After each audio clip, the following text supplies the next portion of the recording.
Hi YouTube, welcome to AlexGs Aquarium. Today we're going to be working on light rack creation. Now I posted a video earlier about my 720 gallon tank getting a light rack added to it. I'm going to go over today the construction of that same light rack that's going to go over my 480 gallon tank, which you can kind of see in the background there. I wanted to do the first rack just to get it done, and I had some other lights that I had on my previous build.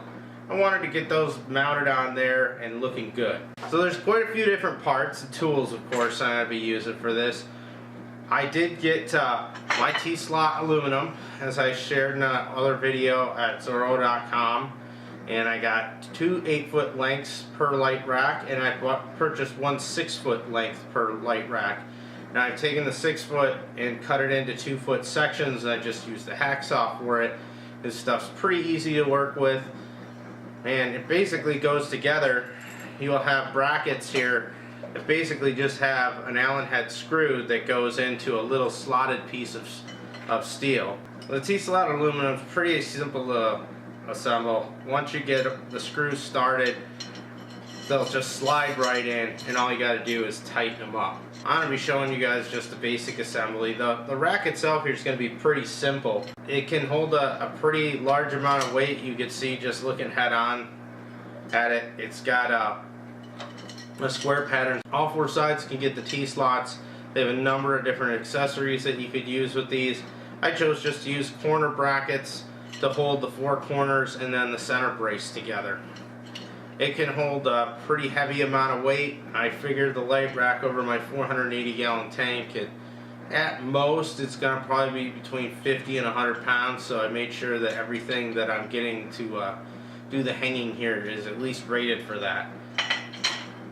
I did choose to do 6 points of hanging on this as well, just because of the length of the rack, not so much the amount of weight being put on each one of my chains that I'm going to use for it.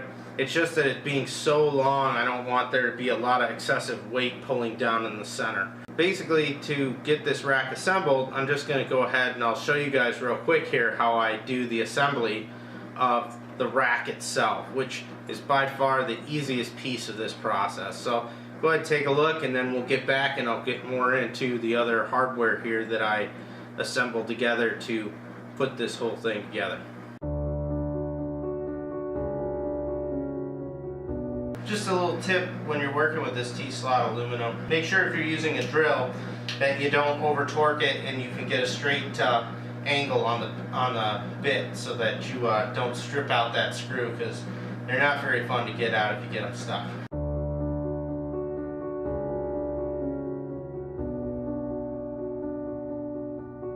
Now that we have the rack assembled, the next big challenge that I have to face with this is how am I going to mount it? Now, of course, I went down to the local Home Depot and started looking around in their hardware sections. And I came up with a real basic way to hang things that's convenient. I went and got eye bolts here. These are 3/8 inch eye bolts. They are heavy duty. They're rated for like 200 or 300 pounds. And they just come with a bolt. I do have washers and also lock washers that are going to go on here as well. What I'm going to do is I'm going to drill my floor joists above in the ceiling here, and I'm just going to stick these through in 6 points, 2 on the ends and then 2 in the middle roughly. And those are going to attach to chain. And I went ahead and I just got some zinc plated chain. This chain, I bought it by the box. It's 340 pound chain. We'll see how it holds up to the humidity in the area around the tank. I figure worst case, if I start to get any kind of corrosion or problems, it's a cheap thing to replace, and I can get it to something that's plastic coated. To attach to the aluminum itself, I have some stainless steel eye bolts here that I went ahead and got, and they're just 1/4 inch, and these ones here are rated for 160 pounds a piece, so there's plenty of strength here. The only thing that was left that I really had to do is find out how am I going to attach this chain to the rack. I needed something that was going to be easy to take off and easy to put back on and adjust the height with. So what I ended up doing for that is I got carabiner clips. Now these aren't just keychain carabiner clips. These ones are I got them at Home Depot and they're rated for up to 150 pounds a piece, so they actually do have a purpose built on them. So make sure if you do buy anything like this in a carabiner clip that it's something that's actually weight rated and not just something that's intended to be used as a keychain and have no strength factor to it. And of course we'll be using a drill.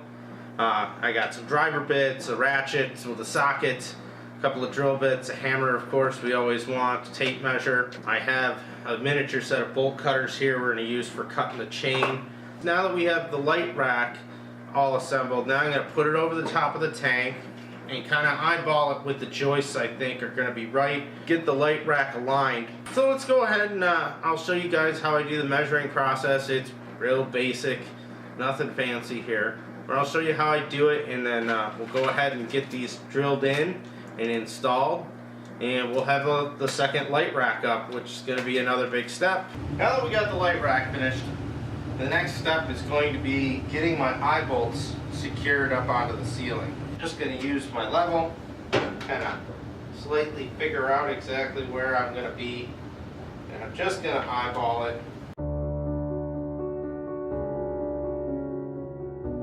Gotten the first 3 eye bolts in. I'm going to go ahead and get the other ones done. Now we got all the eye bolts up. I got all 6 of them done. Now I will say this, I didn't mention it earlier when I was drilling the holes, but you need to make sure that where you're offsetting on here, if you're putting your eye bolt above, higher up and inside, you need to make sure that you do kind of an equal gap on the other side.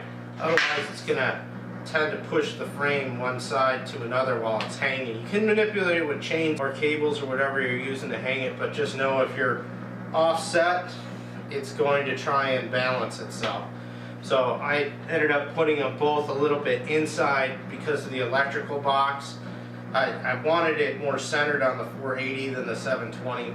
So that's just something I wanted to add on here before I get too much further into this. I took a level and I kind of lined it up with the eye bolt that's in the floor joist above in the ceiling, and got myself my drill here. Now drilling this extruded aluminum is not too difficult. It's pretty easy if you haven't drilled aluminum before. It does make some shavings. You want to make sure you clean those up just like anything. The one thing I will say though is just due to the shape that's inside here and some of the hollow pockets and stuff, it can cause drill bits to get stuck. We'll see if it happens here. I did shear a bit off the last time I was doing this. It was an older bit, but it does happen, and it's not very fun to extract a drill bit when it's snapped off right at the tip. Something that you want to be cautious of, and I'd always recommend whenever you're drilling, wear safety glasses, especially metal. I know I didn't use them for putting the eye bolts in, but it's kind of a way for me, and I should have had them on, but I didn't. But I got them back on for this. Go ahead and get this drilled here.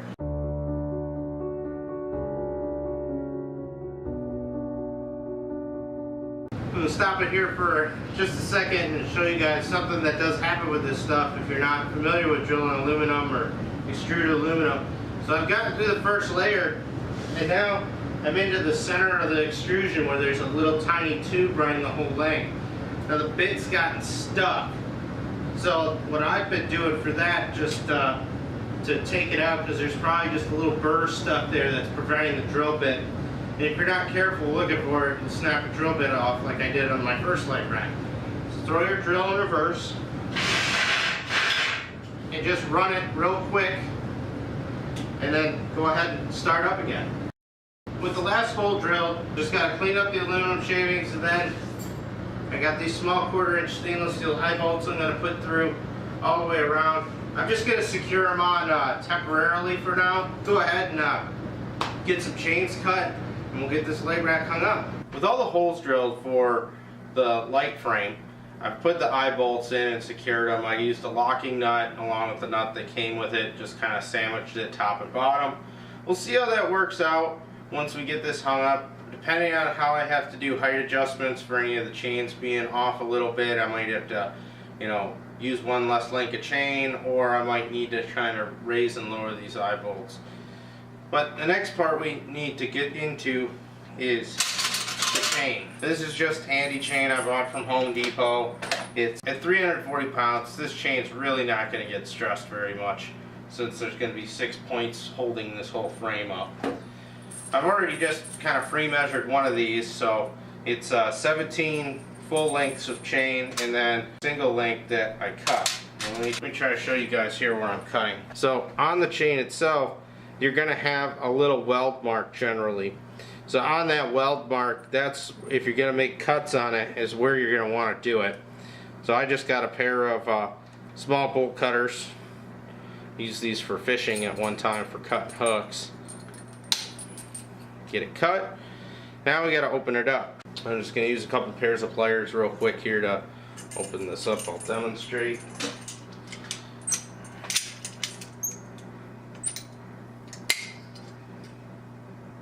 And just open them up a little bit,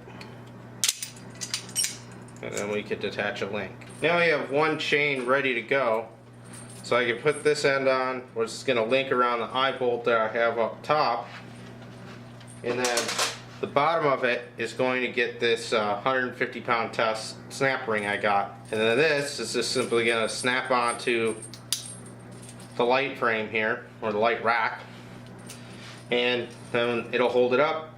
So I'll be able to have it fixed up top to where it shouldn't pull off, and it should be secured. But if I need to adjust the height, the nice thing with the chain and the snap ring is I can pretty easily manipulate height. So let me go ahead and get the rest of these cut up, and then we'll go ahead and hang this light rack up and see how it looks. Alright guys, I've gone ahead and gotten all 6 of these chains completed. So I'm going to go ahead and secure one of them right now, and I'll go through and secure the rest just to show you how I did it.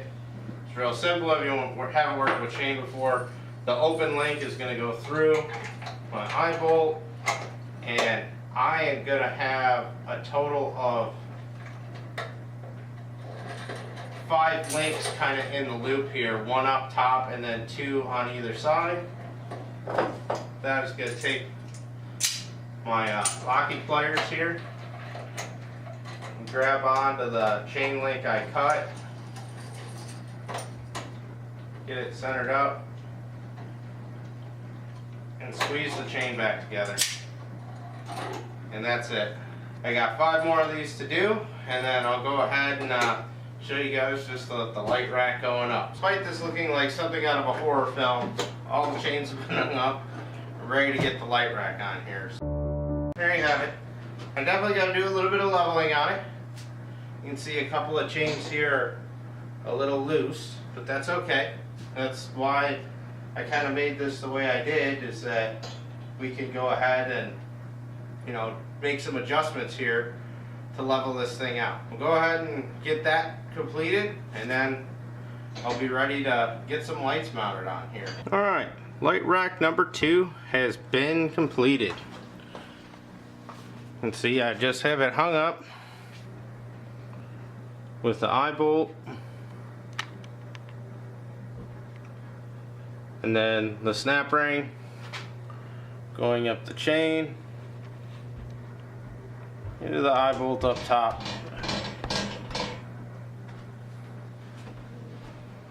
So it's still got a little bit of leveling to do,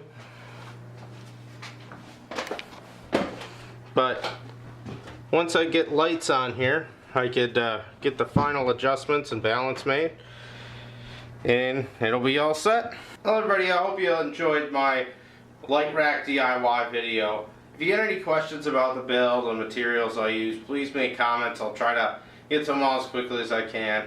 And I also want to thank CJ's Aquarium. His channel's been great. And also Rico's Reef. I both did a live session on both of their channels in their Google Hangouts last week, and I had a great time. Thanks guys, really appreciate you letting me have a little time to give some updates on my build. Next week's video, I'm going to focus on electrical. If you like the video, hit the like button down below, and hit the subscribe button if you'd like to see more on my 1,600 gallon system build. Still a little ways off from getting it complete, but we're going to have a fun time doing it. Thanks for watching, and I'll see you on the next video.